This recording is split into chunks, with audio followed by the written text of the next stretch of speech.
Widener back out there of his major league debut. Able to get a flyout of Ty France in the 7th inning. Turned into a double play.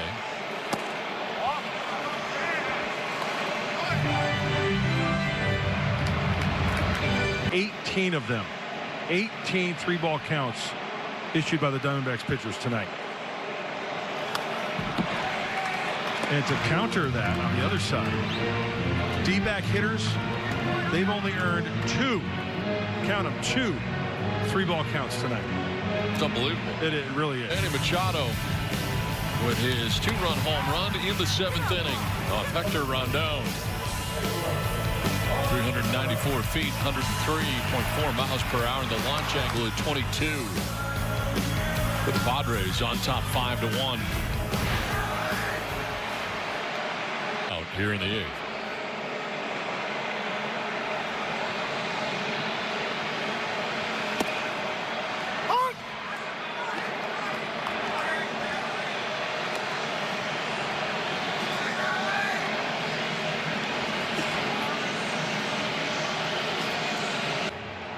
Dodgers lost. Oh, good. So that's big. Yeah, that's huge. Yeah. Giants beat them today. So I think now is appropriate. This one is on the ground foul outside of third. What do you think? Every game's big. And I think a win tonight for San Diego really puts them in the thick of it. This is fine. Go to first, and that's close, but back is Myers.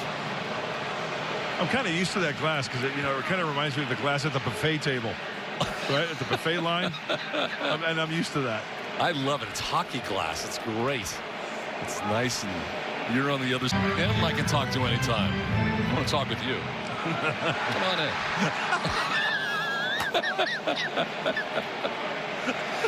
There's room for everybody.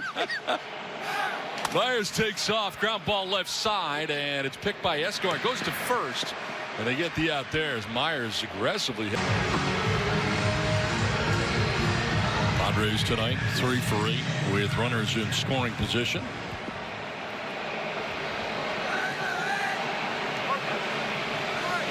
And Austin Hedges had a tough night at the plate. 0 for 3 strikeouts.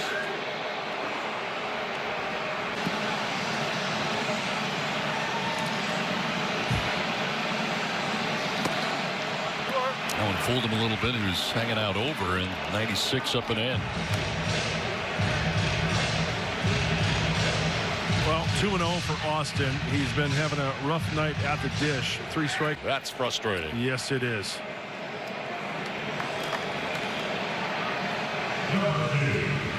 It was a 2-0 slider, outer half. Austin got extended, sent it the other way, and just a victim of the perfect positioning of Marte.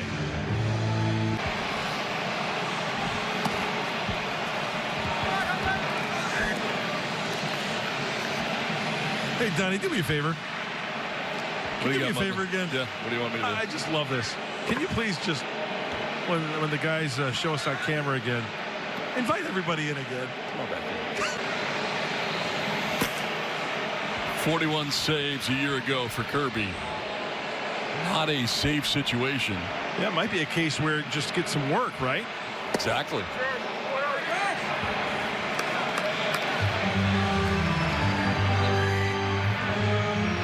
Game fit. Fouled off of Carson and Kelly.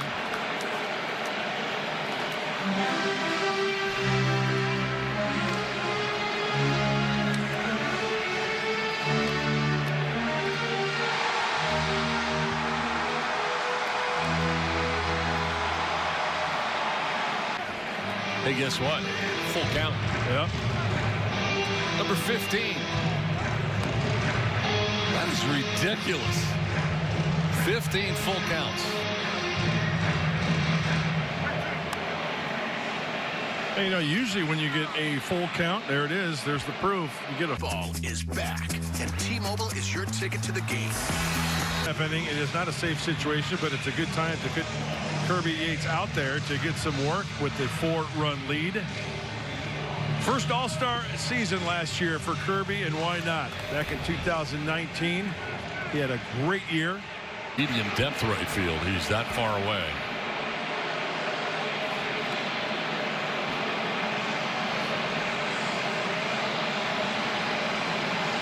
Swing and a miss. 0-2. A slip there by Yates. Well, we know he's got Uncle Splitties. We take a look at the defense there. Manny Machado, the rover.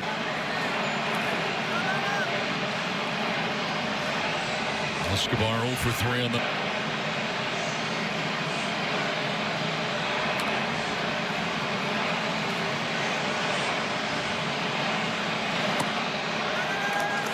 Two and two. Kind of dropped the elbow a little bit there.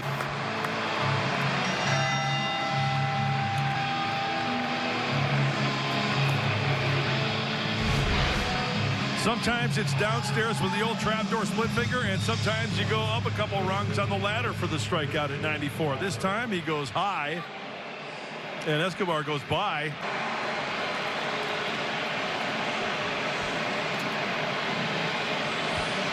And he drove in the only run on the night for the Diamondbacks.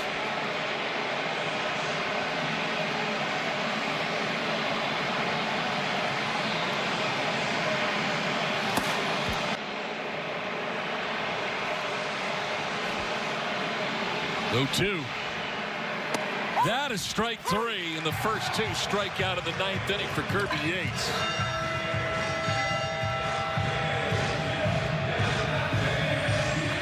Let's revisit our keys to the game, brought to you by your 2 outs in the 9th, and Cole Calhoun has been aboard twice, has walked in singles, also grounded out. It's a ground ball to first base. Ty France will flip it to Kirby Yates, and the Padres win. Padres take the first 2 of this 4-game series against the Arizona Diamondbacks.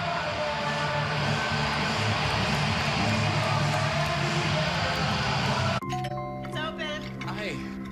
This is amazing. With moderate to severe ulcerative colitis.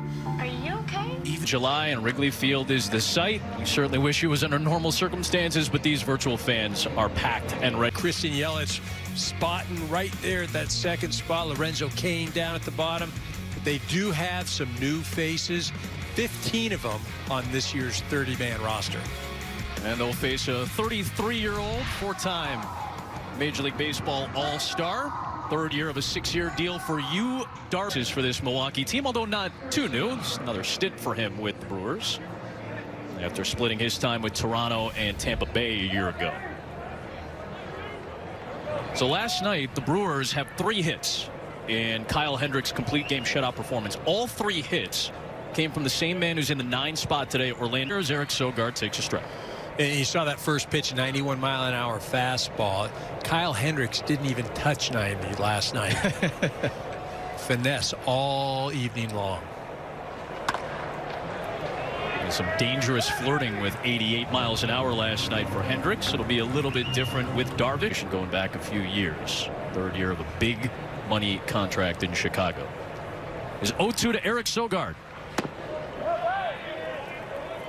Wide, versatile repertoire for Yu Darvish, so we'll see a lot of curveballs, we'll see sliders, we'll see the ball all over the place. Well, he added something this year. The pitches differentiations come in the grips, some of them come in the arm slot.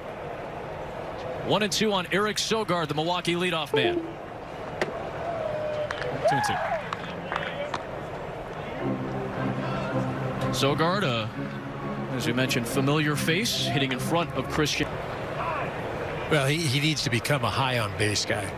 I mean, anybody hitting in front of Yelich, you want him coming up to the plate with the pitcher throwing out of the stretch.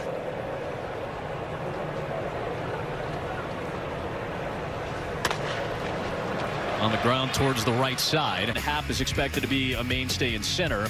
This is the infield. Bryant, Baez, the newcomer, and hometown boy Jason Kipnis, the 3-time Gold Glover Anthony Rizzo, and a very solid pitch framer. In fact, Yu Darvish's personal catcher in his dynamic second half last year, Victor Caratini. This has it, and there are 2 down here in the first. Big out to get. Yeah, you know, Adam, we just mentioned the Cubs defense, and we went over that a bit. That's one of the areas that they're going to really have to shore up. I mean, they were 3rd in all of baseball last year in errors, and Yes, they've got Rizzo. Yes, they've got Hayward. They've got some athletic guys. There's Keston Hiura, and they're really high on this young man who is sitting in the 3 spot right behind Christian Yelich, trying to protect him. He had a dynamic opening season last year as a Brewer. His ability to put the barrel of the bat on the ball, unbelievable. The 19 home runs with the Brewers last year, also hit 19 at AAA San Antonio, and they play in a very pitcher-friendly park there. Ahead in the count, 2-0. Takes a strike. Number 9 overall pick, just 3 by someone not named Orlando Orris.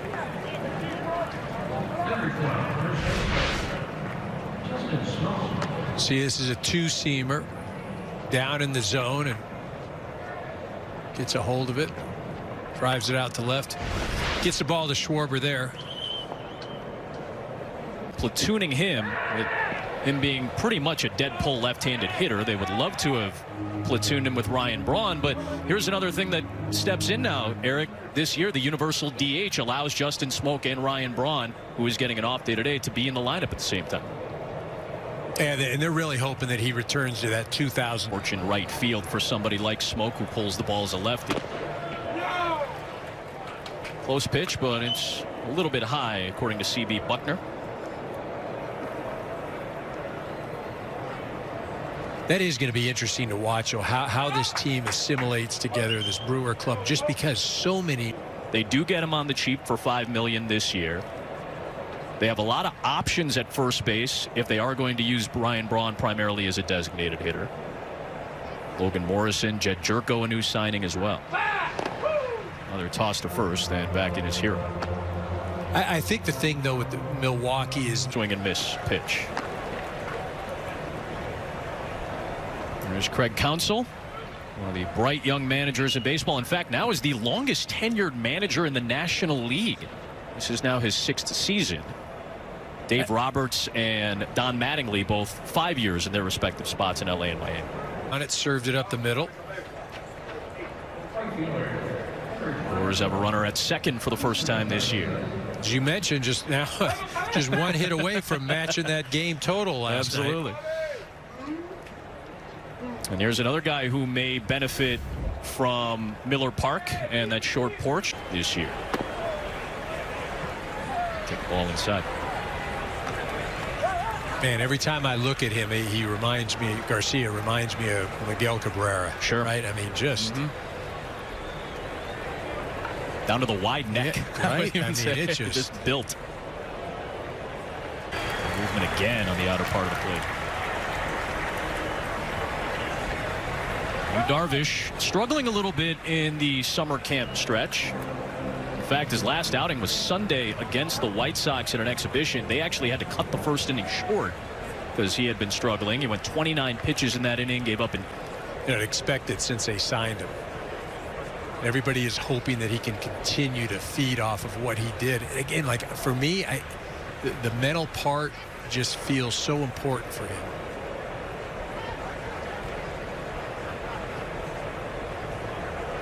This is 1-1. Difficult to hit, and that's how you could beat him. And again, if it just feels like Darvish just went out and stood on the mound and said, all right, let's go, boys. You know, he could absolutely dominate.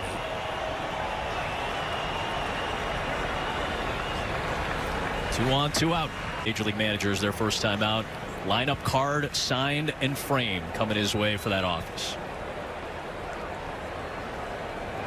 But how about having to make that trip to the mound in the ninth inning? Right. You know, it's okay. I'm wearing the manager's hat. I'm wearing the former player's hat. I'm wearing it's just opening weekend with that will work. He didn't play with Andrew, right? That's right. Yes, exactly. He knows Kyle Hendricks about as well as anybody does. David Ross caught him in some big moments as well. In fact, that 2016 season for Hendricks was so good.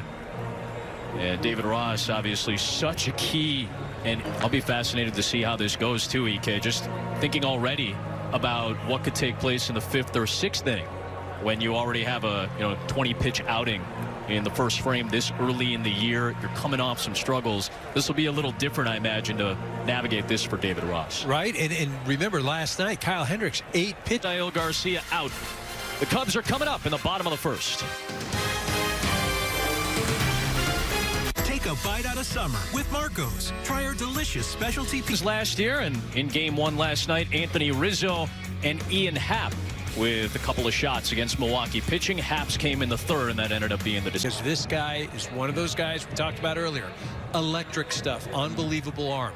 He's done a ton of work on pitch delivery, getting his body in sync since September, and he has been great in summer camp. He'll face Chris Bryant in the leadoff spot. I mean, forget consistency. It was, it was a perpetual black hole, right? And they need to find somebody at the top there just to set the tone. You're hitting ahead of Rizzo and Baez. In there, 1-2 to Bryant. Waves and misses, and there's a strikeout for Burns on the slider, and that's his wipeout pitch. Last night, 8th inning, down to a knee goes Anthony Rizzo to crank one out. And earlier in the game, he had been hit on the hand, and there was some concern. And I think there's just a familiarity and a happiness for a lot of the guys to hear some songs and to feel some feel some of this normalcy, I think. There was some debate if he was going to change his walk-up music. In fact, he went with the classics. Cage inflammation, the tightness, some spasms, all of that. He was in the lineup last night. Looked sharp in the exhibition as well on Wednesday. In fact, the at-bat he had on Wednesday at Wrigley Field against the Twins during an exhibition game, his first AB went for a home run. Able to get the work in. We saw last night, right out of the gate, home run. See if he swings on 3-0. He'll take it, and a 4-pitch walk for a guy who does get on base at a very good clip. So 1 on against pitch framing as well is behind the plate. And here is about as aggressive of a guy as you'll see on a first pitch in Major League Baseball. Here's Javi Baez.